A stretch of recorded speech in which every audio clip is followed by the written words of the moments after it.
이번 주 우리는 10월의 마지막 주일 종교개혁주일 505주년을 맞이했습니다.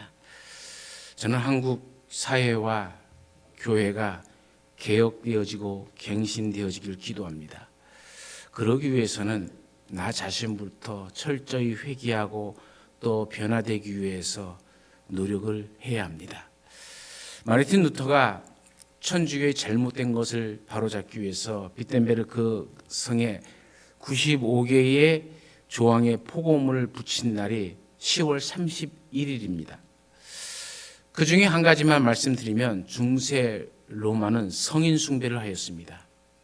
거의 매일 성인의 날이 있었죠. 그런데 그 성인을 기리고 숭배하면서 빠진 성인들을 위해서 11월 1일을 만성절이라고 해서 모든 성인을 기리는 날로 삼았죠. 그런데 이 만성절 전야제, 그 전날, 그 전야제로 할로윈데이 축제가 있습니다. 이 할로라는 말은 성인이란 뜻이고 위는 밤입니다. 그러니까 만성절 전야제는 이 성인들을 기념하기 위한 전야제죠. 이 날은 귀신들이 모두 나타난다고 해서 축기잔치로 귀신이나 사자의 분장을 하면서 즐기는 겁니다. 이것은 이 켈트족의 축기 의식인 시온 축제에서 유래된 것입니다. 루터는 종교 개혁을 통해서 교회가 개혁되어지길 원했지만은 동시에 잘못된 이 종교 문화와 관습까지 다 개혁되어지기를 원했죠. 물론 루터의 시대에는 만성절이 지켜졌고 또 이 할로윈 데이는 오늘날처럼 이렇게 야단법석 떨진 않았죠. 우리는 어젯밤에 종교개혁 전야에 이태원에서 이 할로윈 축제를 하려고 몰려든 인파 때문에 끔찍한 초대형 참사를 목격했습니다. 149명이 어젯밤에 죽었어요. 76명이 부상을 입었습니다. 이 서양 귀신 축제에 왜 한국 젊은이들이 죽어야 하는지 참 의아하고 참담합니다. 한국 무속 문화뿐만 아니라 서양 무속까지 판을 치는 이 현상, 이 한국 사회의 의식과 문화의 타락이 어느 정도인지를 너무나도 잘 보여주고 있다는 생각이 듭니다. 한국 사회와 교회가 철저히 개혁되어지고 갱신되어져야 할 이유가 거기에 있습니다. 2017년에 종교개혁 500주년이라고 얼마나 떠들썩하고 교계마다 시끄럽고 변화되어야 한다고 얘기했습니까? 그러나 오늘 5년이 지나 오늘 뒤돌아보면 아무것도 변한 것이 없어요. 오히려 코로나 시대를 거치면서 교회는 세상의 손가락질만 더 받게 되어지는 모습은 너무나도 처참한 모습입니다. 우리는 개혁되어져야 돼요. 변화되어져야 됩니다. 그러기 위해서는 나 자신부터, 우리 가정부터, 우리 교회부터 이 영적인 개혁과 정신적인 혁신 그리고 이 의식의 변화를 위해서 회개하고 새로워져야 될 줄로 믿습니다. 서울의 한 가정에서 고등학교 2학년 딸이 부모의 말을 듣지 않고 말썽을 부립니다. 학교도 제대로 가지 않고 친구들하고 놀러 다니며 밤늦게 집에 들어옵니다. 부모가 야단을 쳐도 아무 소용이 없어요. 두 부부가 간절히 기도합니다. 하나님, 어떻게 하면 좋을까요? 우리 딸이 다시 좋은 아이로 돌아오는 길은 없을까요? 간절히 기도하는데 하나님의 음성이 마음속에 들립니다. 딸 때문에 안타깝지. 그런데 네가 말을 듣지 않을 때 내 심정은 어떠했겠니? 딸을 위해 기도하는데 이상하게 자기가 말씀대로 살지 못한 것을 깨닫기 시작하는 겁니다. 그리고 자기를 향한 하나님의 인내심을 생각하니까 오히려 마음이 편해지는 것을 느꼈고 자기도 딸에게 그렇게 인내하면 언젠가 딸이 무사히 돌아온다는 확신이 들었습니다. 그날 밤도 딸이 밤이 늦도록 집에 안 들어옵니다. 그런데 갑자기 전화 벨소리가 울리는데 불길한 느낌이 들어요. 받아보니 병원 응급실에서 온 전화입니다. 딸이 병원에 있으니 빨리 오라는 거예요. 딸이 친구 셋과 함께 택시를 타고 가다가 택시가 전신주와 꽝 충돌했다는 이야기입니다. 떨리는 가슴을 부여안고 병원 응급실로 뛰어갔습니다. 모두가 피투성이가 됐어요. 그런데 운전석 옆에 앉았던 이 딸만 약간의 찰가상만 있고 얼굴만 하얗게 질려 있었지 다른 다친 곳이 없는 거예요. 두 부부는 하나님께 깊이 감사의 기도를 드렸습니다. 하나님, 가장 위험한 곳에 앉았던 딸을 가장 안전하게 지켜주셔서 감사합니다. 그 사랑을 절대 잊지 않겠습니다. 2주일간 딸이 병원에 입원해 있는 동안 이 부부와 딸은 다시 옛 사랑의 관계를 회복했습니다. 우리의 삶에서 우리가 하나님과의 관계가 회복되어지면 우리의 행복을 막는 그 무엇도 반드시 무너지게 되어 있습니다. 저는 이번 이태원 사건을 통해서 우리가 알아야 할 것은 먼저 우리 스스로가 하나님 안으로 돌아와야 한다는 사실이에요. 먼저 여러분 자신 스스로가 나부터도 하나님과의 관계가 바르게 회복되어져야 됩니다. 그리고 하나님 관계가 회복되었거든 이제 기도하십시오. 자녀가 허물이 많아도 좀 더 기다려 보시고, 일이 안 풀려도 조금 기다려 보시고, 세상이 너무 악한다 하더라도 우리가 희망을 놓지 말고 붙잡고 간구하고 기도하고 기다리면 하나님께서 우리에게 큰 은혜를 베풀어 주실 줄로 믿습니다. 하나님은 아마 이 하나님의 마음을 우리가 한번 헤아려 보려고 자녀를 통해서 기도 제목을 주지 않나 하는 생각도 들 때가 있습니다. 때로는 말을 안 듣는 이 자식을 심하게 때리고 싶지만 너무 사랑하니까 계속 참는 모습, 그처럼 자식을 키우면서 어쩔 줄 몰라 하는 우리의 모습, 그 모습이 하나님이 우리를 향해서 참고 기다리고 있는 모습이 아닌가, 그런 생각을 하게 되어집니다. 우리 또한 그런 사랑을 지금도 여전히 받고 있습니다. 하나님의 은혜는 우리의 상상 그 이상이죠. 이제까지 은혜를 받았지만 앞으로도 계속적으로 하나님이 더 크고 놀라운 은혜가 우리 가운데 남아있는 줄로 믿습니다. 미국의 한 아마추어 미술가가 전시회에서 나이아가라 폭포의 그림을 제출했어요. 그 그림에는 엄청난 양의 물이 아래로 탁 떨어지는 장관이 묘사되어 있습니다. 원래 나이아가라 폭포가 그렇죠.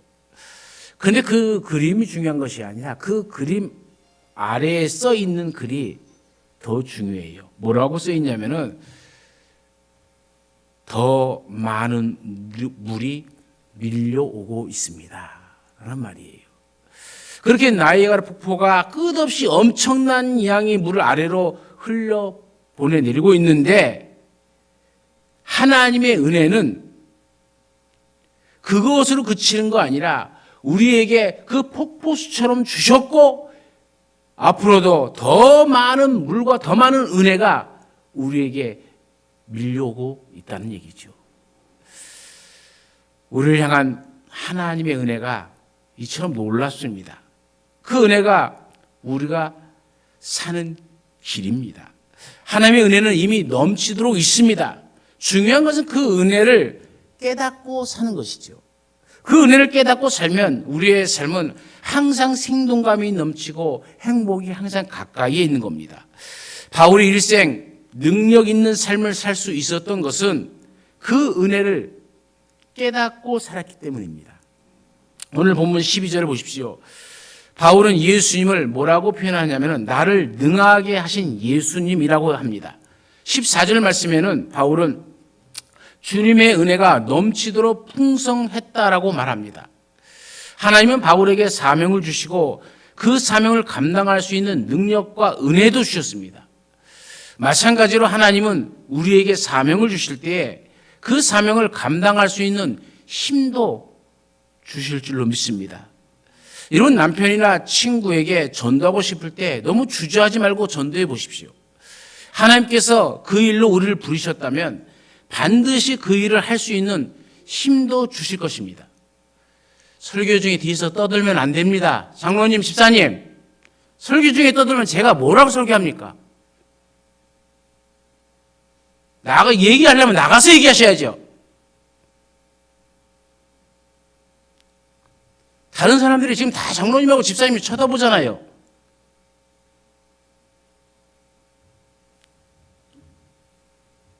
여러분, 설교가 설교되게 하십시오. 그것은 여러분이 얼마나 말씀에 집중하느냐에 있는 것 아닙니까?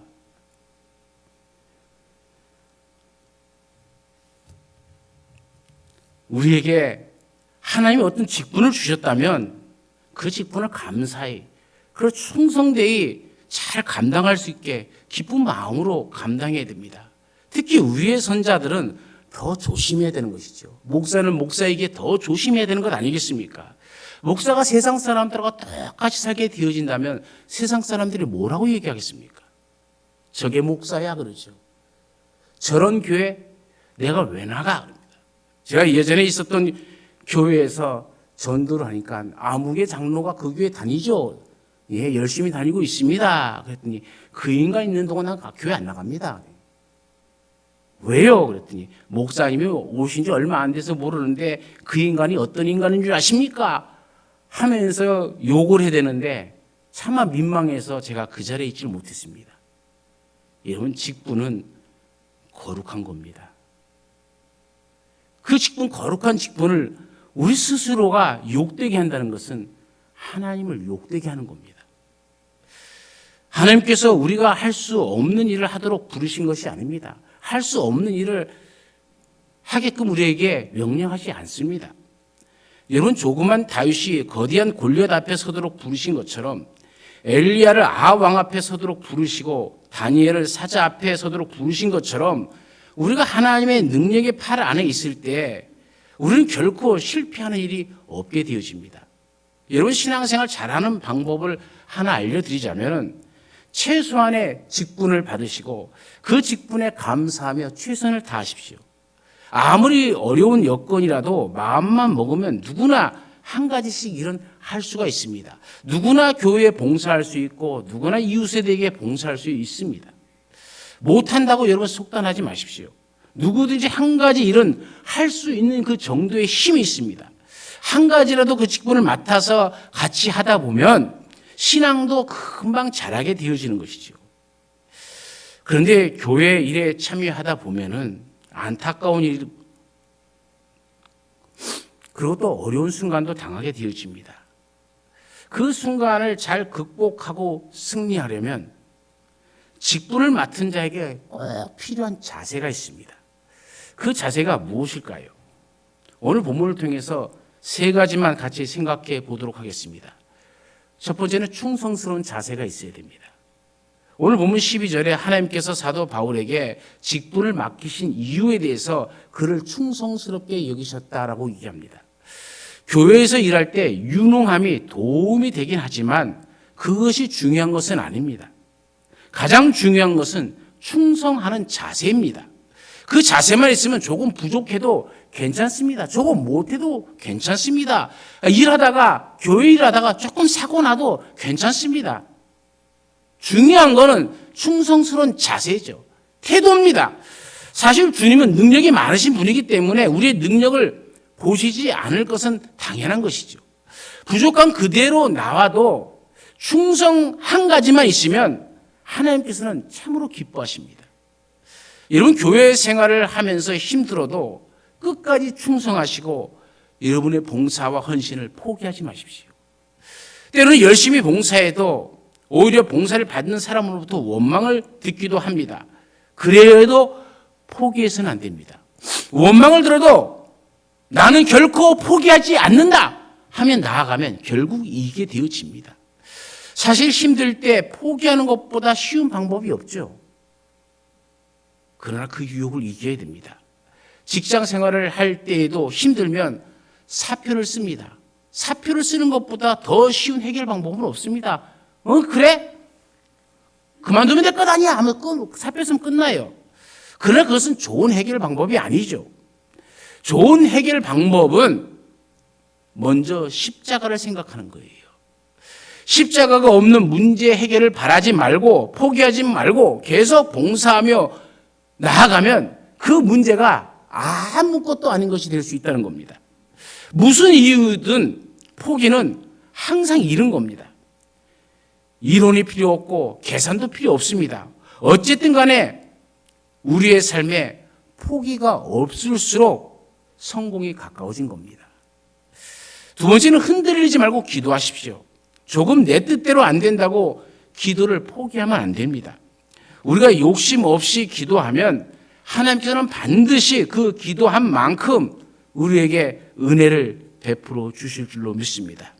대개 재능이 있고 환경이 좋은 분이 실패하는 이유는 항상 쉽게 포기하기 때문입니다.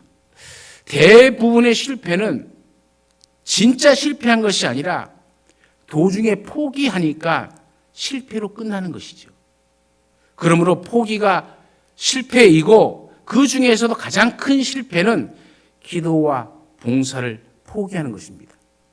여러분 아무리 어려워도 직분을 포기하지 말고 주님 붙들듯이 꽉 붙드시기를 간절히 축원합니다.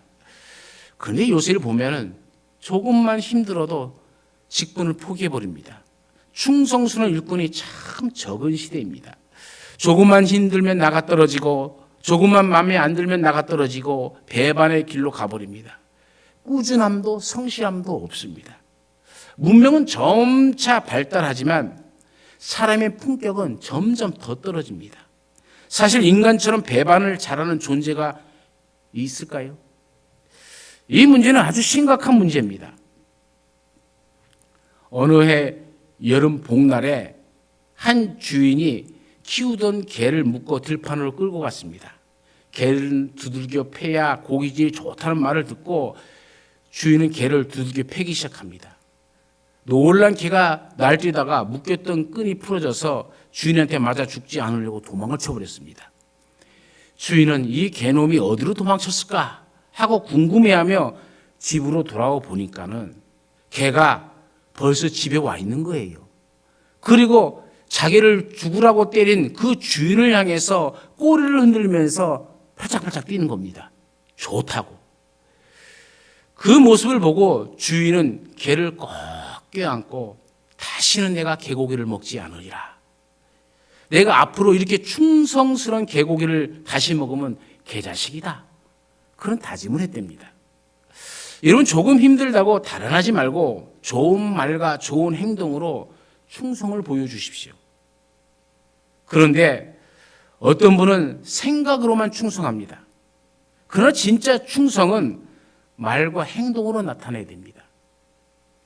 또 어떤 분은 행동도 없이 충만을 구하다가 아까운 세월 다 날려보냅니다. 뜻을 정하십시오. 그리고 행하십시오.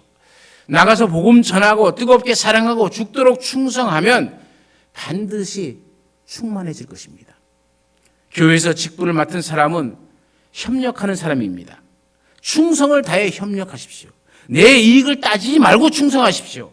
아무리 유능한 사람이라도 좋은 협력자를 만나지 못하면 무능한 사람이 되어지고 아무리 무능한 사람도 좋은 협력자를 만나면 100% 그 이상의 힘을 발휘해주는 유능한 사람이 되어지는 겁니다.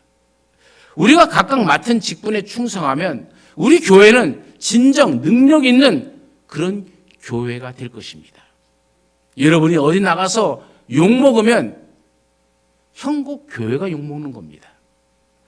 형국 교회가 욕먹으면 하나님이 욕먹는 것이 되는 겁니다. 여러분 더욱 주님께 충성하십시오.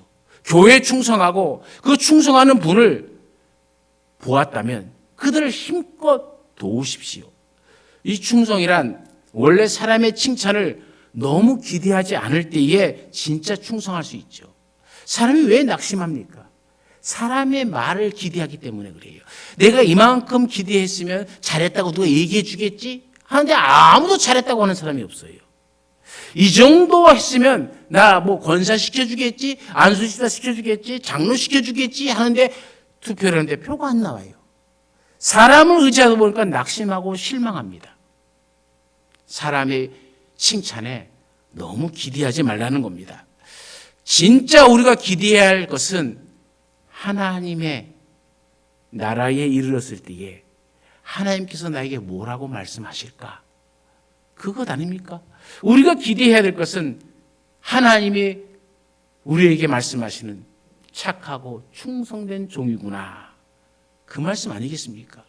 이 말씀을 들으면 성공한 사람이고, 이 말씀을 들으면, 듣지 못하면 실패한 자가 되어지고 마는 겁니다.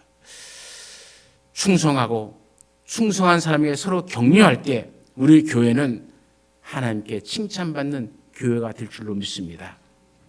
두 번째로는 겸손한 자세가 있어야 됩니다. 13절 말씀을 보십시오. 사도 바울은 자신이 엄청난 죄인이지만 은혜를 입었다라고 얘기합니다. 15절 후반부에는 이렇게 고백합니다. 죄인 중에 내가 괴수니라. 이 고백에서 바울은 내가 괴수였다라고 말하지 않습니다. 괴수이다라고 현재형으로 말하고 있습니다. 자기 죄인됨의 문제가 믿기 전에 그 과거의 문제가 아니라 믿음 위에 하나님의 은혜를 받고 지금 하나님의 사도로서의 일을 열심히 감당하고 하나님 때문에 복음 전하는 것 때문에 옥에 갇히고 매를 맞고 죽을 고비에서 몇 번 넘겨진 그 상황의 모든 과정을 다 거치면서도 지금도 내가 괴수다라고 그렇게 얘기하는 겁니다. 아무리 능력 있는 사도라도 이 죄의 문제는 계속 되어지는 문제라는 이 인식이 있어야 됩니다. 목사 됐다고 거룩해지는 것 아닙니다. 장로 됐다고 거룩해지는 것 아닙니다. 매일매일 그 거룩 앞에서 우리가 거룩하기 위해서 피나는 노력을 하지 않으면은 우리는 금방 괴수가 되어버리는 거예요. 하나님께 가까운 겸손한 사람일수록 더 자신의 죄를 많이 그리고 깊이 깨닫게 되어지는 것이죠. 예수님과 더 가까워지고 말씀을 더 많이 알면 알수록 우리는 죄를 더 크게 인식하게 되어집니다. 진실한 신자는 자신의 죄의 깊이를 알고 끊임없이 하나님의 은혜에 놀라움을 표합니다. 그래서 정말 훌륭한 신자는 매일 바울처럼 내가 죄인 중에 괴수이구나 라는 그걸 느끼면서 살아가는 것이죠. 사실 우리가 얼마나 부족합니까? 아무리 생각해도 부족한 것뿐입니다. 그러나 부족하다고 하면서 지나치게 낙심하는 것은 부족함을 인정하는 것이 아닙니다. 그의 모습은 사실상 아직도 겸손하지 못한다는 것을 반증하는 것이죠. 부족하다라고 인정한 후에 주님을 의지하고 희망을 가지는 것이 진정 겸손한 것이죠. 좌절하는 것, 낙심하는 것, 자살하는 것은 나는 절대 부족하지 않다라는 반증입니다. 본인은 부족하지 않은데 내가 엄청 잘났는데 왜 이런 일이 내게 당하냐? 그거 못 참고 그 성질에 죽는 거예요. 그 성질에 낙심하는 겁니다. 그러나 겸손한 태도를 취하고 낮은 데서 시작하면 마음이 얼마나 편한지 모릅니다. 마음이 편한 상태에서 다시 시작하면 못할 것도 없고 못 이룰 것도 없습니다. 어느 날 부산에 사는 한 교인이 사업에 실패하고 태종대로 자살하러 갔습니다.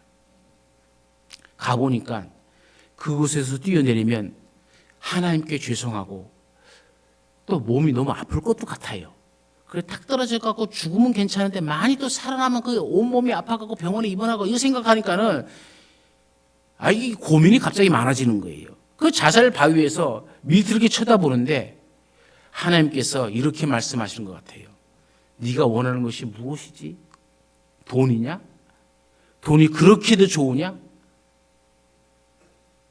그래서 스스로 대답합니다. 그래도 제가 명색이 교인인데 어떻게 돈 때문에 살겠습니까? 스스로 그 말을 하고 나서 생각해 보니까 돈보다 인생이 더 중요함을 깨닫게 되어지는 거예요. 그리고 새롭게 다짐합니다. 어차피 빈손으로 태어났는데 사글세 방에 살면 어떤가? 그래도 몸은 건강하니까 아파트 처분하고 사글세 방에 살면서 다시 한번 열심히 살아보자. 이렇게 생각하니까 마음이 편해진 겁니다. 그 편한 마음으로 집으로 돌아와서 아파트를 팔고 다시 일을 시작해서 마침내 재기를 할 수 있었습니다. 우리 교회는 이번에 장로 2인과 항존직들을 선출합니다. 사실 이 일을 위해서 당연히 노력했고 신년의 은혜를 선포하였지만 돌아온 자는 아무도 없습니다. 안수 집사나 권사나 집사가 돌아왔다면 후보 추천을 받을 수 있을 텐데도 아무도 없으니 아쉽기만 합니다. 그러나 그것도 다 하나님의 뜻 가운데 있는 줄로 믿습니다. 저는 매일 하나님께 기도합니다. 하나님, 누가 되든 저는 좋습니다. 감사할 뿐이죠. 하나님이 마음에 합한 자가 뽑히는데 제가 이러쿵 저러쿵 말할 자격이 없습니다.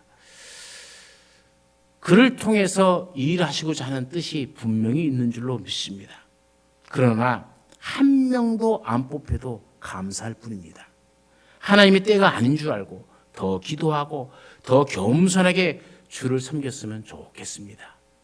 하나님이 찾으시는 겸손한 자는 그 뜻에 순종할 것이고 교만한 자는 밝히 드러나니 오직 하나님의 영광만 있게 하옵소서. 사랑하는 성도님들, 마음을 내려놓으십시오. 겸손해지십시오. 겸손한 마음을 가지면 모든 것이 편해집니다. 없어도 넉넉합니다. 성격도 부드러워집니다. 더욱 중요한 것은 14절 말씀처럼 겸손하면 하나님의 은혜가 넘치게 되어져요. 여러분 더욱 겸손해 보십시오. 그러면 하나님께서 더욱 크신 은혜를 여러분에게 베풀 줄로 믿습니다. 마지막 세 번째로는 본이 되는 자세가 되어야 됩니다. 16절 말씀을 보십시오. 바울에게 은혜를 주신 이유는 다른 믿는 자들에게 본이 되게 하려 함이니라 얘기합니다. 여기 본이 되게 한다는 말이 무슨 말입니까? 남에게 본이 되어 달라라고 요구하는 말이 아니라 내가 본이 되어지겠다라는 말입니다. 어떻게 본이 될 수 있습니까? 그 사람 위치로 가서 그 사람을 이해하고 받아주어야 합니다. 그런 식으로 상대방을 받아주면 모든 오해가 풀리고 모든 사랑이 회복될 줄로 믿습니다. 서울에 인류대학을 다니던 한 남녀가 있었습니다. 서로 좋아해서 캠퍼스 커플이 되어서 마침내 결혼을 했습니다. 그런데 결혼 10년쯤 되자 남편이 자꾸 바깥으로 돌며 여자와 놀아납니다. 아내는 남편이 마음을 돌려보려고 사정되고 위협도 해보지만 소용이 없어요. 그래 몰래 뒤를 밟아서 도대체 어떤 여자하고 바람이 피나 봤더니 자기보다 훨씬 못한 여자입니다. 학벌도 생긴 것도 외모도 아무리 생각해도 내가 100번 낫는데 바람 피려면 나보다 더 나은 여자하고 피든지 더 못한 여자하고 바람 피니까 자존심이 더 상한 거예요. 그래서 목사님을 찾아가서 어떻게 할지 하소연을 합니다. 목사님 묻죠. 남편을 아직도 사랑하느냐고. 이 아내 되신 분이 그래도 아직 사랑하는 마음은 있습니다 라고 얘기합니다. 다시 목사님 묻습니다. 밤에 같이 잠을 잡니까? 그러자 그분이 그렇게 더러워진 사람하고 어떻게 같이 밤을 잡니까? 그 말을 듣고 목사님이 주님의 십자가의 사랑에 관해 깨우쳐 줍니다. 더러운 사람을 사랑하려면 나도 더러워져야 됩니다. 그것이 바로 십자가의 원리입니다. 더러운 남편이 싫어도 주님의 사랑으로 남편을 한번 따뜻하게 맞이해 보십시오. 그 후 얼마 지나지 않아서 남편이 마음을 잡고 가정으로 다시 돌아왔습니다. 목사님이 어떻게 남편의 마음을 돌렸느냐라고 묻습니다. 그러자 이 부인이 그날 이후로 목사님의 말씀을 듣고 남편을 이해하기로 했습니다. 남편이 밖으로 도는 것 가만히 생각해 보니 내 책임이 큰 것을 알았습니다. 아, 이것이 모든 것이 내 책임이구나 생각하니까 마음이 편해지고 말도 곱게 나가더라는 거예요. 남편도 그렇게 되어지니까 아내에게 마음의 문을 열고 다시 돌아왔다는 얘기입니다. 세계적인 신학자 토레이에게 신학생이 찾아와서 이런 질문을 했습니다. 선생님, 수많은 성경 번역본이 있는데 그 중에서 어떤 번역본이 가장 뛰어나다고 생각하십니까? 토레이의 대답은 간단했습니다. 그건 바로 자네의 삶으로 번역한 성경일세. 여러분, 여러분의 성경은 어떻게 쓰여져 있습니까? 혼돈하고 공허하며 흑암이 깊음 위에 있다라고 쓰여져 있습니까? 아니면 성령 안에 있는 의와 희락과 평강이 충만하다고 쓰여 있습니까? 교회를 다니고 예수를 믿는다는 것이 사람들에게 신용의 보증수표가 되었던 시대가 있었죠. 그러나 아쉽게도 지금은 그렇지 못합니다.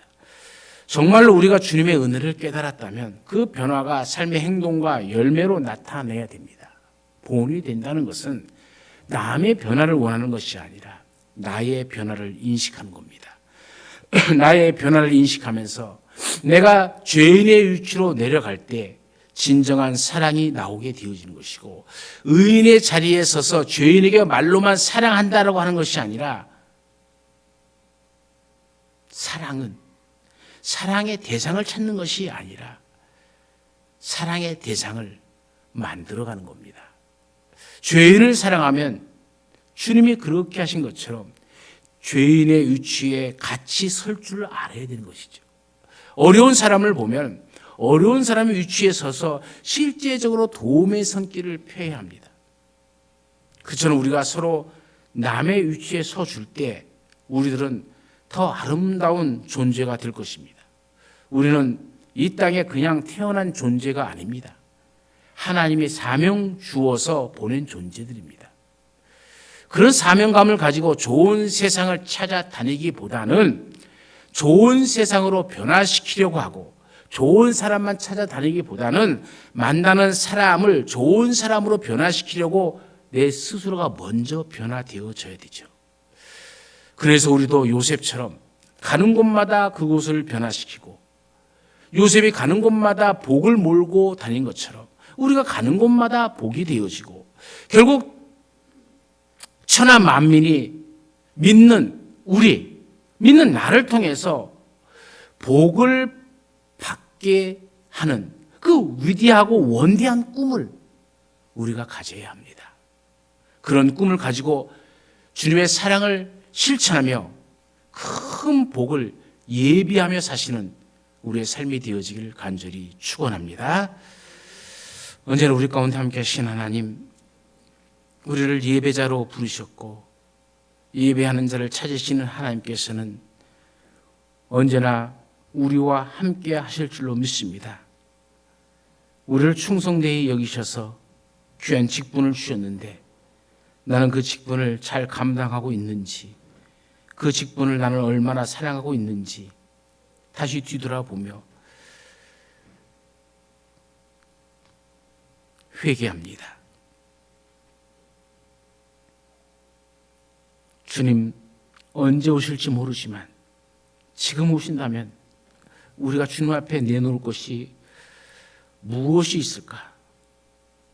방탕한 내 모습, 죄악된 내 모습, 은혜가 충만하여서 죄인 중에 내가 괴수라는 고백이 아니라 정말로 죄인 중에 괴수 노릇하며 살아가고 있지는 않은지 다시 한번 뒤돌아보며 주님 맡겨주신 직분, 맡겨주신 사명 충성되이 남에게 본을 끼치며 살아갈 수 있는 우리의 삶이 되게 하여 주옵소서. 언제나 우리와 함께 하시는 예수님의 이름으로 감사하며 기도드리옵나이다. 아멘.